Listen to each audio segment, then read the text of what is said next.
a close relationship with food growing up? I did, and it's interesting because it came from all different angles. I had a relationship with food from what my mother cooked. My mother's Chinese, my father's white. I'm biracial, and so I grew up eating a lot of Asian food. Growing up in Japan, I ate a lot of Japanese food. But my dad, being in the fast food business, I grew up eating a decent amount of Pizza Hut. I'm not gonna lie, and I do like my Pizza Hut. We used to, as a kid growing up, we used to go to Atlanta Falcon football games in the Georgia Dome, and I remember getting a personal pizza every time. That you could never get that these days in 2020, but that's what I grew up on. My dad ended up actually going to work for Outback Steakhouse after that, and I ate a whole lot of Outback Steakhouse too when I was in high school. So, I'm not one of those people that tips my nose at chain restaurants or I'm pretty open, but I've been exposed to a lot of different types of food in the past 38 years. Absolutely. So, what made you want to make the leap from law to food truck? So, as a lawyer, I went to law school to actually be a sports agent. And so I wanted to rep athletes, and I ended up working for a bunch of sports agents and sports promoters before I went to law school. I actually had worked for a big sports agency out of Chicago called CSMG, and they have been since acquired by Octagon Sports. I worked for a boxing promoter in Las Vegas, Nevada. He used to represent Riddick Bowe. He was Riddick Bowe's manager, and then Wow.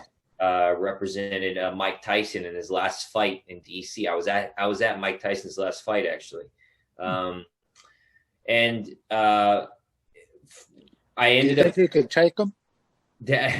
No, he's fighting again now, and he looks pretty mean. So I don't think I would want to get. He was a big guy in person. I met Mike Tyson at a fight. He was a big dude, but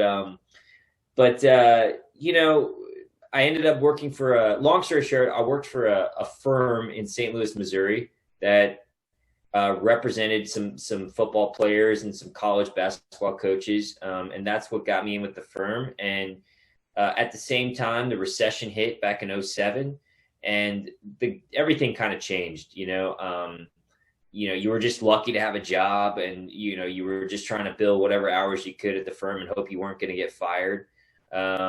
Or laid off, not fired. And so it got me thinking a lot, and I ended up doing a lot of work that I just honestly wasn't all that passionate about. I was grateful to have a job. I just wasn't passionate about it. And so I really wanted to pursue my passion, owning a business and trying to do something in food. And originally I was going to try to raise money for a restaurant, and I was trying to raise about $400,000 to $500,000. And I put together a business plan and I circulated it, and I got out of 100 asks for investments, I probably got about 98 rejections. And I quickly realized that for me to be able to pursue this, it was going to have to be in a much lower starting capital business, and that was food trucks. And it was either start the business in a food truck or don't start it at all. And so I chose to start in a food truck. Right. And Well, how did you research food trucks? I mean, so this is 2010, maybe?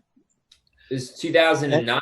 Yeah. Okay. So food trucks had to be a fairly new phenomenon, right?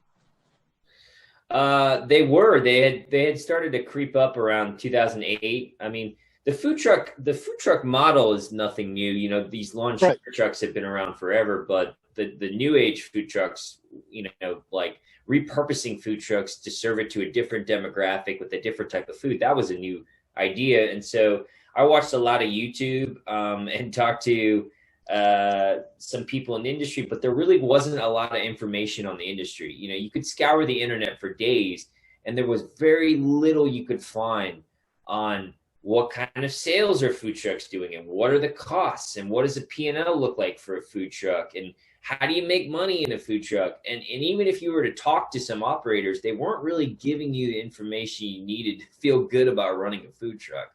So, I've since made it a point. Anyone who wants to talk about food trucks, I'm happy to tell them but it's a tough business. It's a really hard one to run.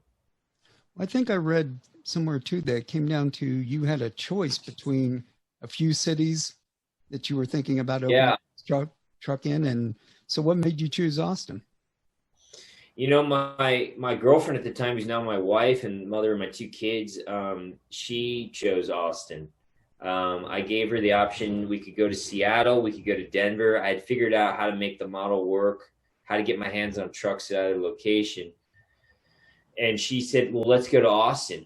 And so, you know, we made it work. I mean, we had read a lot of positive things about Austin. We had visited it. You know, the economy had been able to withstand a pretty fierce recession in 2008. Yep. Housing prices held. So we felt good about, you know, the economics of moving to Austin.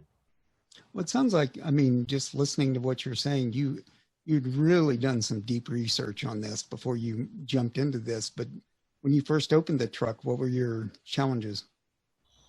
I mean, I think the better question is what were my challenges, because that was a much smaller list. But I think what I realized early on was the food truck model in general was just a very tough one. You know, you're basically scraping by.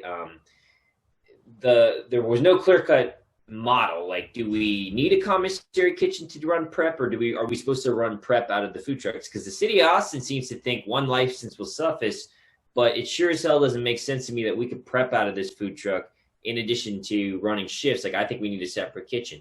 You know, these are questions that we just kind of had to figure out. But beyond the actual business things, you know, I was an attorney before this, and I was the employee, not the employer. I was the one who was told what to do and given feedback. So putting myself into a leadership position where I had to employ people and run payroll and learn all the millions of rules that comes with running a business, that's just stuff I just didn't know, quite honestly. And it's stuff I had to figure out. And it took me years to become a semi-effective manager. And it's still something I'm working on today. So I would say I probably didn't really have the people skills at the time to have employees.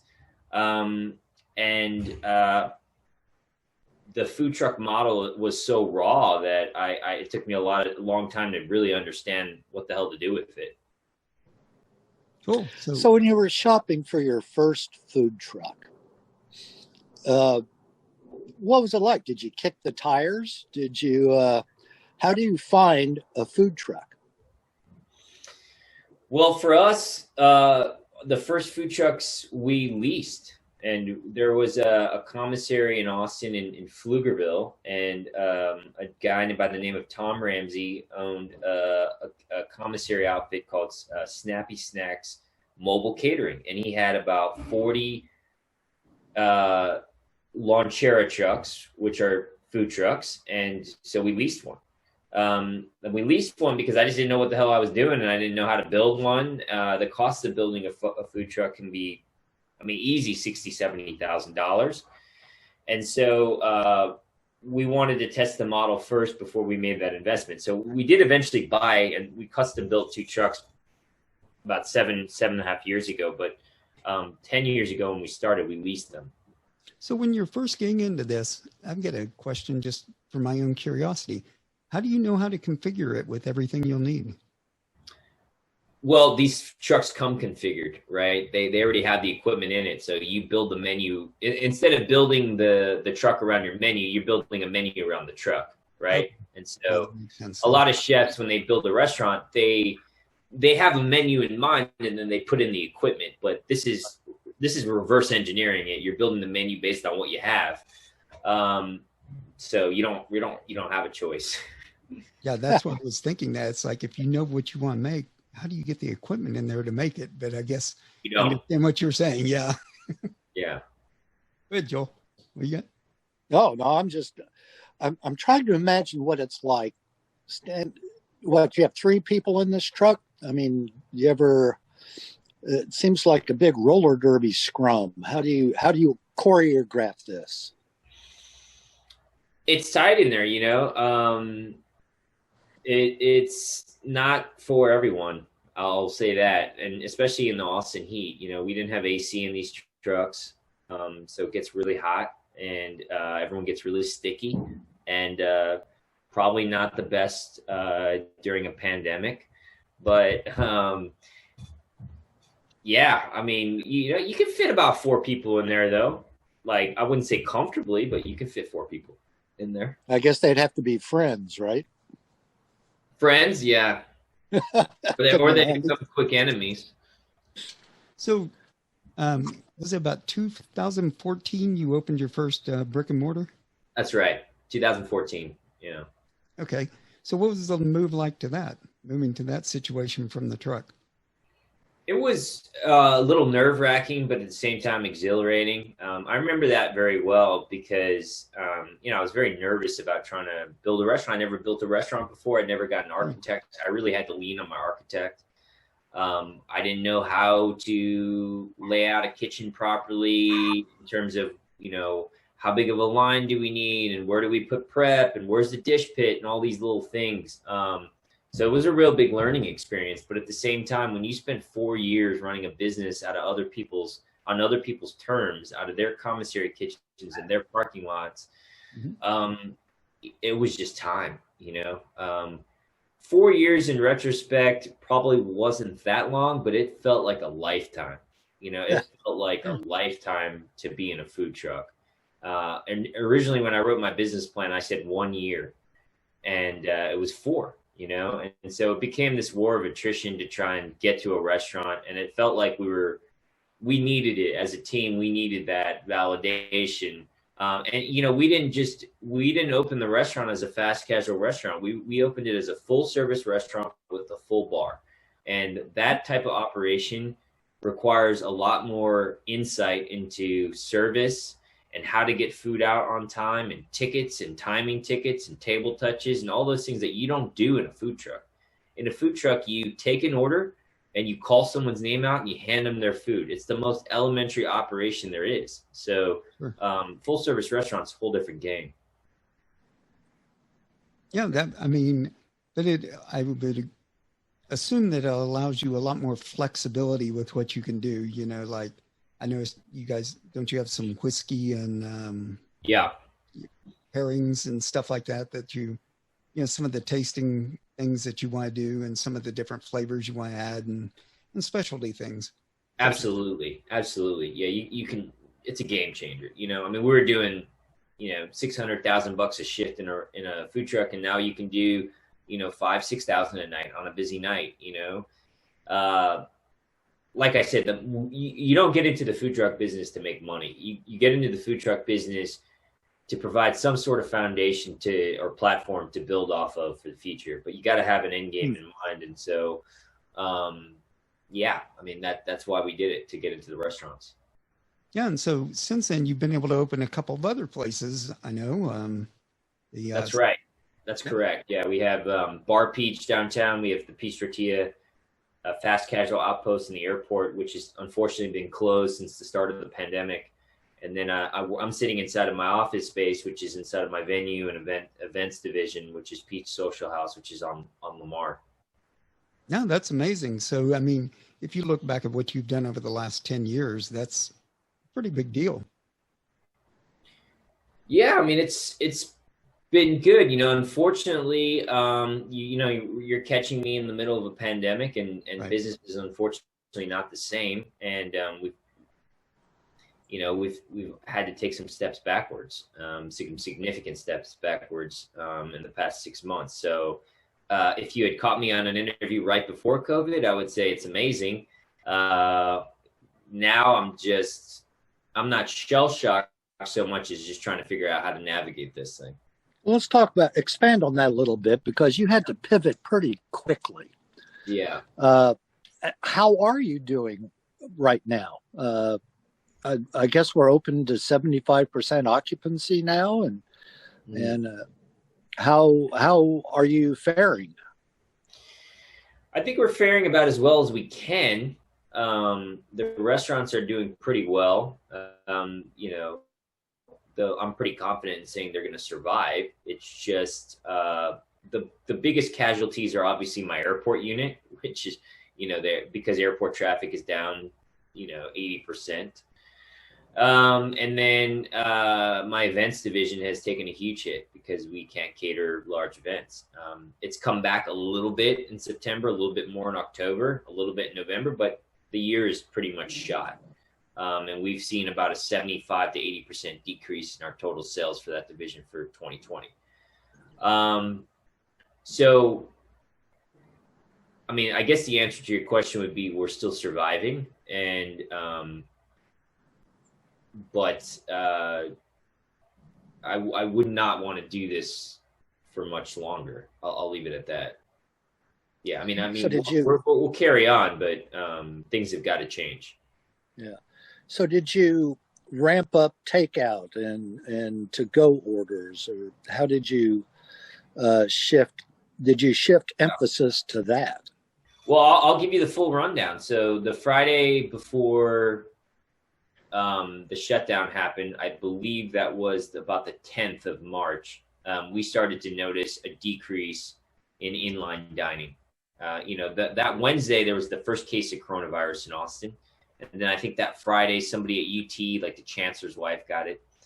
And that Friday, we started noticing a decrease in reservations and sales. Saturday, it was a steeper decrease. Sunday, it was like 70% decrease, and we knew something was on the horizon. So when I came in on Monday, I said, we're shutting it down because the writing's on the wall. And at that point, all our events for catering were wiped off the books. We lost, $150,000 South by Click catering client. Everything was kind of falling apart. And so that week, all we did was do takeout out of one of our restaurants. We closed Bar Peached. It didn't reopen until June. We closed the dining room, and all we did was takeout at Peached Tortilla. And the events division shuttered, and we basically were trying to do family meals at a different location. And so we went from driving, $150,000 a week in revenue, in what was supposed to be a peak week, 200, maybe as high as 200,000 in revenue, to driving 14,000 or 15,000. Wow. And trying to figure out what the hell to do, and we never stopped. We never took any time off. We always kept going, and we gradually figured things out. We gradually reopened Bar Peached, first with takeout, then with outdoor patio seating, then limited dine-in seating. We reopened limited dine-in seating at Peached Tortilla. But it cannot be what it was. It's a physical impossibility for us to distance tables and get anywhere near 75% occupancy. For me, the 75% is a PR stunt, because it doesn't matter if you want to keep people distant, or you put up partitions and you spend a ton of money partitioning tables, where you have a piece of plexiglass, which quite honestly, I don't love. I don't love that look, and it's expensive. So, and you're still, and if you do that and you pack your restaurant with 75% people, then you may get some blowback from your staff who may say they don't feel that comfortable with that. So you're walking a fine line whichever way you go in this thing. What has been the feedback from your staff of starting to reopen the dining rooms and stuff? Well, I don't think anyone is 100%. Well, I take that back. Not everyone is 100% comfortable with reopening dining. They're just not. Everyone is at a different place on this thing, and we have to respect that as a company. Some people are perfectly fine with it. Some people are comfortable with talking to people with no masks. Some people are incredibly uncomfortable talking to people with no masks. I just don't think there's a universal marker where everyone stands, and that's how they feel about coronavirus. At the same time, we have landlords, and you guys watch the Reopen doc. We have landlords who are demanding full rent, and they're demanding to get paid. And one of our landlords has been incredibly flexible, One has been mildly flexible. One has been not flexible hardly at all. So, if we're going to pay rent, full rent, then we got to use some of that space, or this business model doesn't work. And also for a restaurant like Peached Tortilla on Burnett Road, where we only had indoor dining, what other option do we have? Now we spent $7,000 building a patio for that location, but prior to that, what choice do we have? It's either continue to do takeout and cut everyone's pay, or open for dine-in and try to keep everyone's pay within with close to what it was pre-coronavirus. Right. Have you had to lay anybody off? We've had to furlough quite a bit of people. Yes. Okay. And unfortunately, a lot of those people have not come back because it's just been too long. And some have gotten out of the industry. Some have found other jobs. But yeah, I mean, my catering division, between all my entities, I think we employed about 140 people. And I think we're probably sitting around 70 right now. So half. Oh, half? Words. So I know like in LA, I'd heard some of the stuff on this where they were actually like taking over the sidewalks, the restaurants, and actually, setting up tables out there, putting up barriers to keep the public out, and stuff like that. Has the city offered you guys any kind of, guidance, help? Here's what we can help you with. I mean, the city, first I would want to say that Austin is very different in terms of its, landscape and sure cityscape and how it's built compared to New York City, right? So even if I wanted to take over Burnett Road, I don't think they would let me, because Burnett Road's got 4 lanes and it's crazy busy. So, I think the city has has been somewhat flexible, but there's some red tape to certainly go through. I can't say it's necessarily flexible enough, given look, to be honest, this is how I feel about this. On April or March 14th, we were told we can't open our dining room. There was no red tape. There was nothing involved. There was just a statement: you can't open your dining room. So if the city can do that to a restaurant, or the governor, or whoever, then I would pose the question, shouldn't a restaurant just be able to put some seats outside and serve some people if it needs to? Sure. That doesn't, to me, seem like an unreasonable request. Not at all. The fact that requires some hoops to jump through is a little disappointing. Yeah, I agree. I've seen some of the brewery owners here that, just have a bunch of picnic tables outside, and they're saying, well, why can't we seat people here? It's you're a bar, you can't open. And it's like, well, that seems contradictory. Yeah. Yeah. I mean, the whole thing is my biggest issue with this whole pandemic is, I have 2 issues. One is I have no issue restricting capacity in my restaurants. If that is what the leading scientists in the United States think is the best thing for us to get through this pandemic, I have no issue with that. But there needs to be an intermediary, which takes the pressure off landlords to come after tenants like ourselves and demand full rent, because it doesn't make any sense. It's like, well, how can we be restricted? We can't serve anyone, yet you demand us to pay full rent. Clearly that's not fair. Clearly that doesn't make any sense. But the government is approaching this with a very hands-off approach. To me, that's one of my bigger problems. And the second thing I'd have to say is I think our approach from a policy standpoint, it didn't make a whole lot of sense to me. I think, businesses got a lot of money in PPP loans. The government was very generous with PPP loans, and the way the renewed laws have been written with PPP, a lot of those loans are going to be fully forgiven, right? Sure. So businesses got a pretty big break with that. The PPP loan was a positive thing for businesses. Initially, it wasn't. Initially, the way it was written, and when I talked about it in the Reopen doc, it was before they revised the legislation. It was initially saying, hey, you've got 8 weeks to spend this money, and you've got to use it all on rent and payroll, and oh, by the way, you can't even open your dining room. So what the hell are you going to use the money for, right? So initially it was very flawed. They fixed it, but I still think, and I still stand by that the better approach would have been to just shut it all down for a month, use that money, use that same PPP money that you gave to businesses anyways, and said, you know what, each business gets X amount of dollars.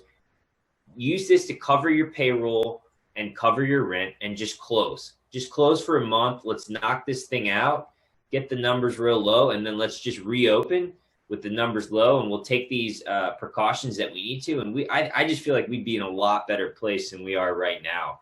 But unfortunately, the government spent the trillions of dollars, but it just hasn't worked the way I think it should have, if that makes any sense. No, well, it does.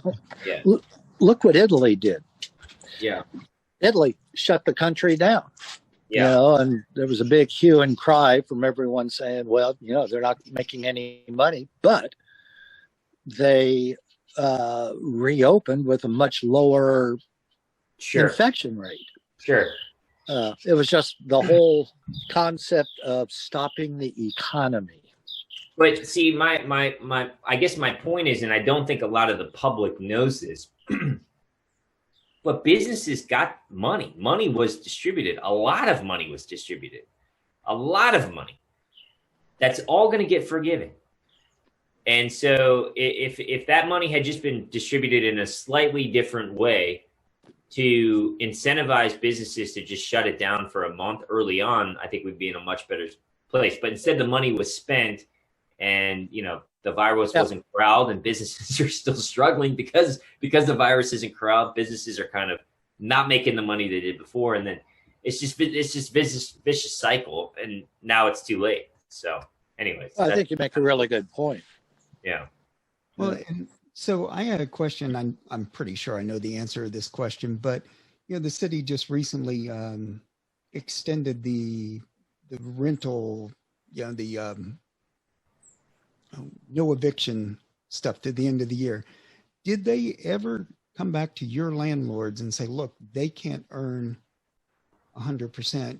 Can you help them out? You know, we as the city are asking you to do this. Can you do this? Yeah, I mean, there was a no eviction period. I don't know if it's still standing or not, honestly, but it didn't protect the tenant from after that period, right? Right. So, you know, there was a lot of legal gray area in there, you know? I mean, who's to say that a landlord couldn't come back and sue you out the day after that eviction moratorium's over and done with and say, hey, look, these guys didn't follow the lease. They didn't pay their rent. You know, we're taking you right to court. And, you know, for most commercial tenants, the risk is not worth the reward in that scenario, because we all have personal guarantees tied to our leases. I sure as hell don't want to see a lawsuit against me individually. Sure. I don't want to see my car or my house repossessed. You know, I mean, there's a lot on the line for restaurant owners. So, I mean, I'm sure some tenants didn't pay their rent, you know, and maybe they got evicted. You know, maybe they got, you know, locked out. It just wasn't a risk we were willing to take. No, I completely understand. Yeah. Just on another note, so we kind of touched on that. I know you said the airport one was one of your most profitable locations, or your most profitable location. Do you foresee being able to open that back up at some point as travel increases? I will say, for us personally, it wasn't our most profitable location, but I would say probably our events division was, but it was a great location. There's no doubt about it. I mean, there was so much traffic in the airport. Do I think it will reopen? Is that what you said? Yeah, that you'll be able to reopen it. We're planning on reopening it on a very, very, very small scale at the end of this month and rebuilding slowly. I don't think it will be back to where it was until the end of 2021. Sure. I mean, that makes sense with the travel scenarios we're hearing and stuff like that. Yeah. I think 2021 is a complete rebuild for this country. And I think that there's a lot of things involved in this whole deal. But I ultimately, it comes down to what level of risk is everyone comfortable with. And we've certainly adapted to that, to certain risks in our everyday lives, like driving cars or smoking cigarettes or whatever it is. All these things kill people. It's just got to come to a point where we're okay with coronavirus being out there, and then I think when that happens, we'll be climbing our way back. But I do think a vaccine will help. I'm not a scientist, but I do think that being out there will help a lot. Sure. I mean, I don't see any way it couldn't. Yeah. So also, I think I read somewhere that you had another little venture you did, maybe a book. Yeah. I wrote my first cookbook, and it came out in May of 2019. I have a great publisher out in New York that published the book for me, and yeah, it's done pretty well. I think sales might have been impacted a little bit with the pandemic, but it was in all Barnes and Noble's bookstores, on Amazon.com, and it's 100 of our most popular recipes with some memoir in there about my upbringing. Right. Okay. So yeah, I would think during the pandemic, maybe your sales went up. People are looking for new things to cook. Yeah. Maybe. Yeah. I mean, we were selling a lot on our website early on. We've done well with the book. I think we've sold about 6,000 copies so far. So it's done well. Excellent. Yeah. So whose recipes? What's that? Whose recipes? Are you Recipes. the brains behind the recipes, or? A lot of them are mine, and then some of them are a collaboration with chefs that have worked with the company. So I wouldn't say they're definitely not all mine. A few of them are from different chefs that I've worked with, had the privilege of working with in our kitchen. So I'd say it's ultimately a collaboration between a lot of us. So do you have culinary training? I have no culinary training. Perfect. Yeah. Do you think about doing a YouTube channel, on some okay. Yeah. Yeah. I wish I had time for that. It's been pretty busy, even during the pandemic. My schedule has been pretty crazy, especially with 2 young kids and quarantine, and trying to get those kids back in school, which, one is semi back in school in a learning pod, but yeah, I don't know. I feel like I'm working harder just as hard during a pandemic as I did, before.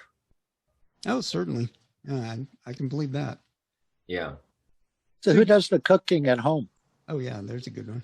We share responsibilities, but I would say my wife probably a little bit more, only because when I cook at work, I just don't feel like cooking at home again. I mean, I cook at work probably, I don't know, 2 days a week, and so if I'm usually tired, and so, I know I'm not old, but you start to feel a lot different in the kitchens, in your late 30s as opposed to your late 20s. I used to be out in the food trucks till 5 a.m. I would come home at 5:30 in the morning, and I would be tired, but I'd be able to do it again the next day. But these days, especially with kids, I don't have the energy to cook after a day of cooking at the restaurant. Sure. Well, there's a lot of things we could do in our 20s that we can't do now. So what do you feed the kids? What do we feed them? Yeah. My kids are adventurous. My 4-year-old, like the other night I made like swordfish, and he wanted to eat swordfish with me and spinach, So, we cook, we don't have to dumb it down for him. He'll eat, kung pao chicken if we make kung pao chicken. He doesn't care. So we feed Nico, our 4-year-old, pretty much anything. Yeah. My 1-year-old eats a little more basic: yogurt, apples, peanut butter, that kind of stuff. So usually we ask our guests a couple of questions that's kind of the theme of our podcast.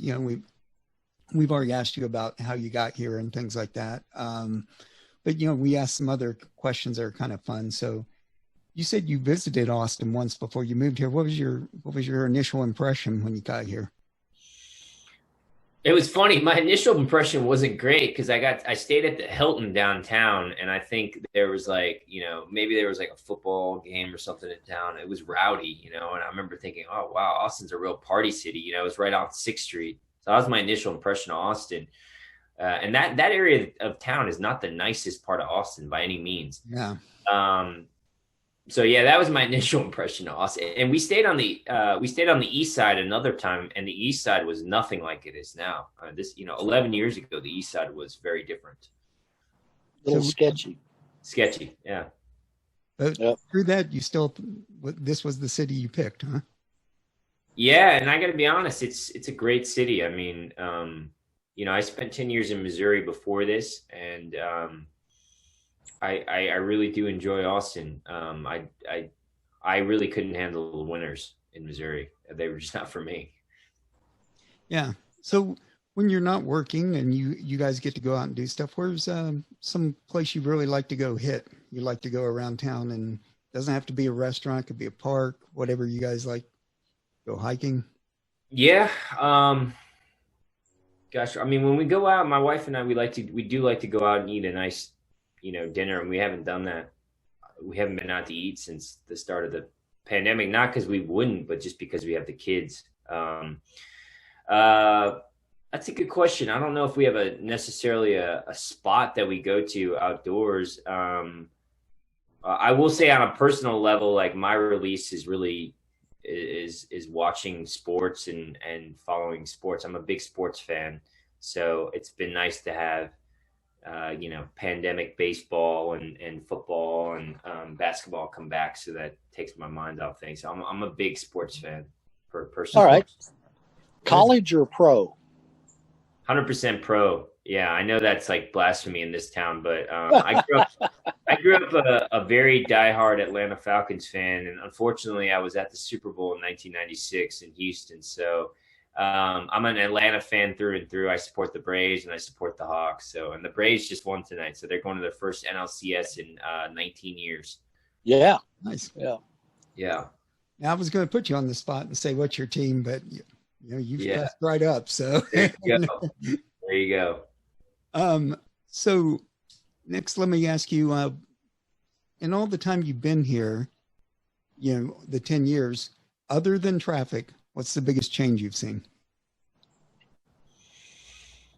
Well, I feel like traffic's been bad since I've been here. But the biggest, I mean, there's two big changes. I think we touched on it before, but the development of the East Side has been absolutely, crazy rapid. I mean, when I first went to Liberty Bar 10 years ago, I remember I couldn't see anything on the street because it was so dark. There was nothing out there, and now the Liberty Bar is sandwiched in between these two giant apartment complexes, along a row of new restaurants and apartments. So I think the East Side has been built up, I would say 10x since I've been here. Mm-hmm. And then the proliferation of restaurants. I mean, the restaurant scene is nowhere near what it was in 2010. It's been amplified by so many new cuisines and new types of restaurants, fine dining, crazy build outs. A lot of money has come into this town. And it was a destination before, but it's certainly one even more now. Yeah, Joel and I joke about that when we both first moved here. I'm pushing 30 years. He's been here over 30 years. Yeah. It was all stuff like burger stands and pizza joints. And That's hard to find a good steak. We're in Texas. I mean, on Burnett Road, it was Austin Diner, and then Austin Diner got relocated, but that it was like the Omelet Tree and Austin Diner, and you had these places that had been around for a long time, and there was a clear changing of the guard. Do you find a lot of support between amongst the restaurant community here? I mean, do you guys help each other out and stuff like that? Yeah, I think it's a very close-knit community. Absolutely. Yeah. That's good to hear. Yeah. So, final couple of questions here. Since you've been in Austin, what's the weirdest thing you've seen, since we like to keep Austin weird? The weirdest thing I've seen. I don't know. Maybe people living in tents as I drive into work. Yeah. That's not a good weird, though, is it? That's a bad weird. Yeah. Yeah, I don't know. That's up there, though. It's weird. It's every time I see it, I'm like, man, it's weird, but it's not a good weird. I need to think about what else I've seen that's weird. That's up there. Have you been to like the festival, the Eeyores and stuff like that, where you see kind of the Eeyores? I haven't been to that festival. No, I haven't. Usually when I go to festivals, I'm working the festival, like, you know, like South by or ACL, you know, we're working the festival. Yeah. Okay. So final question we got here. If you were giving advice to somebody moving to Austin other than don't, what would that advice be? They're definitely moving, or they're considering moving? Okay, they're considering moving. I would say do it. You know, I would say my advice would be like, you know, Austin is, I really believe it's truly a unique city in terms of the people that inhabit it. The culture, I think, is very unique. I just feel like generally people are pretty nice in Austin. And I think that's a really unique thing for a city. I can't say that the same thing about every city I've lived in. So yeah, I mean, I encourage people to move to Austin. I'm all for it. I think it's a unique city in a really positive way. Excellent. Well, Eric, I really want to thank you for your time. This has been a lot of fun, and absolutely. And I love the Peached Tortilla. I got to tell you. Thank you very much. Thanks for having me on today. I appreciate talking to you guys about kind of everything that's going on right now. Yeah. We would like to get back with you a little later after the pandemic lets up and hear how you've maintained and reemerged, if you'd be up for that. I'm absolutely up for that. Hopefully that's sooner than later. Yeah, absolutely. So one thing I want to do before we wrap it up here, is there anything you'd like to plug? Well, I mean, I'd love for, you know, your audience to come check us out. You know, we have just to reiterate, we have a location downtown called Bar Peached, 1315 West 6th Street in Clarksville. That's open Tuesday through Sunday night for dinner. And then we have our other original location on Burner Road, Peached Tortilla. We do curbside, we do dine in, we have al fresco dining now. And if neither of those work and you want to just cook at home, then check out our cookbook, which is available on Amazon. It's called the Peached Tortilla, modern Asian comfort food from Tokyo to Texas. What about websites? What's your website? www.thepeachedtortilla.com and www.barpeached.com. Excellent. Excellent. Well, Eric, thanks again. It was a pleasure having you on. And for Joel and myself, we'll see you next time on the Trail to Austin. Bye-bye. Okay. Thanks, guys. We're done recording.